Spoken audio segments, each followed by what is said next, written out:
Hi everyone, my name's Anthony Cummins, and in this video I'm going to tell you how far we are getting with discovering the earliest Japanese swordsmanship, so please stick with us. Obviously subscribe, super like if you can, or at least like, and definitely leave a comment for the algorithm. Now, if you don't know, we've been looking back in time to try and find the earliest Japanese swordsmanship, and I've got those people who follow me, my shinobi soldiers if you like, who are really helping me, and a few of them have come forward and give me some more information. So far we're trying to find the earliest Japanese swordsmanship. It happens to be in Korea, and it seems to be dated from the 1500s, but there are two documents we have to struggle between, because originally one document was written and then it was reproduced in the 1700s. Now in the 1700s, that's pretty useless to us, we don't need it.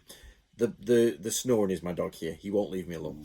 And so what we need is the 1500 one, the 1598 one, but we don't know how close they are. So I've had a great email from a man called Linhart Chang, who I'm assuming has Chinese ancestry, and I'm going to show you some of the stuff now that he's shown me and put together, and he's compared them all. How amazing is that? Right, so this is the first document there, and what we're looking for is the changes from the 1558 version to the later version. And what he's done is give me a color-coded section so he can say, okay, this has been moved, this has been changed, and then he showed me where the kanji are, what they have been changed to. So if red means something, yellow is something else, blue is something else, and he's done this for the entire document, which is outstanding information. And yeah, he's put on the different versions of what each means. So this is going to go in my collection now to try and see if we can create or understand. But this is the important bit. It's a posture comparison between them. So there's the first one on the left, this first 1500 one in the left,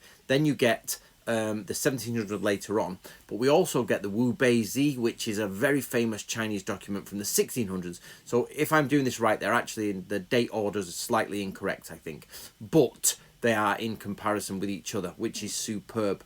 So this has shown that basically we don't have much of a difference between the two so far. For those who have been asking about the snoring in the background, here he is, Mr. Bolt. He lies right next to me and he won't let me go. People say, put him away. I can't get rid of him. Now, if you want to help me out, guys, get yourself a copy of the Book of Bushido or the Book of Ninja or the new Tolkien book. You can also go for the Ultimate Guide book there, the Yin Yang, the Art of War, or the I Ching. Get any of them to help or super thanks, and that was brilliant.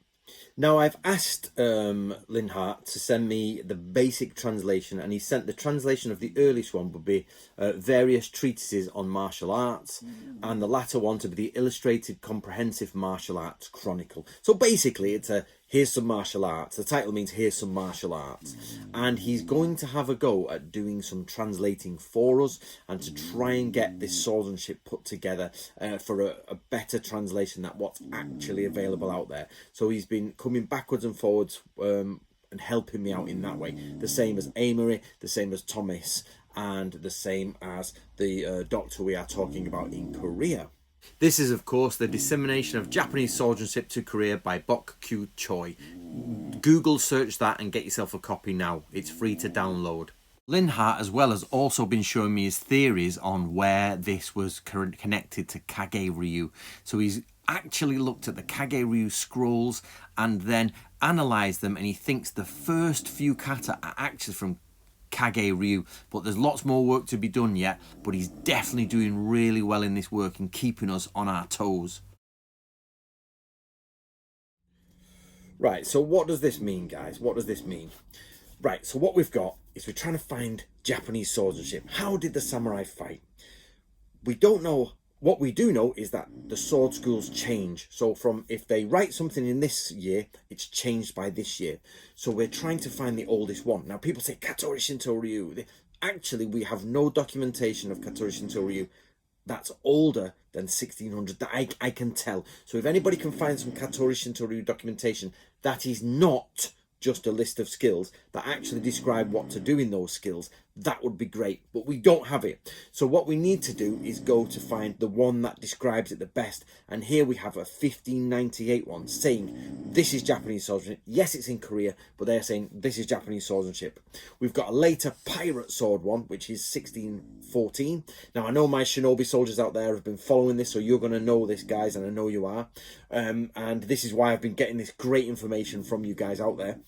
So what we've got now is a situation where we've compared the older document to the later document, and we now have access to the older document, which means we can go back and try to recreate the Japanese swordsmanship from 1598, which would be perfect. But the translations that are out there at the minute are considered not good enough, so we need a better translation. So they're working on that at the minute. Bok Kyu Choi is working on his, I believe, and Lindhart is working on a translation. And these are things that should be published and put together. But through this YouTube channel, guys, we are going to try and bring at least some of that swordsmanship to you guys. So if you're going to take anything away from this, take away the fact that swordsmanship change. So we can't, just because somebody does something today and says this is swordsmanship and we've been going 600 years, it doesn't mean that's what they did 600 years ago. In fact, nearly every school we have looked at where we can see date 1 and date 2, there has been change. So we know going back into the warring periods, there's change. So we need to find a document that will give us the closest we can, and we found one, but it's in Korean, Chinese, Korean, and you know, it's in 3 or 4 different places. It's amalgamated and mixed up, and we need to clean all that up and bring about the best we can. So that's where we're at the minute, guys.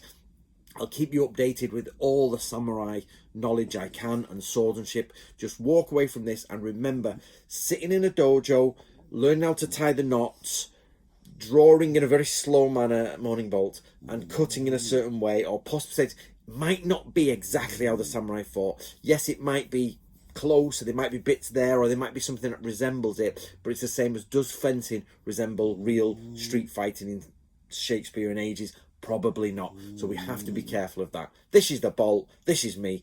Please help me out, guys, by getting yourself a copy of the Book of Bushido, or any of the books you see behind me, or even the Tolkien one, which would be great, for the Book of Bushido. And if not, at least share this video and let me know what you think in the comments below, because the longer you guys watch it, the more comments you give, the more people who click on it, the bigger this channel will become. So do help me out.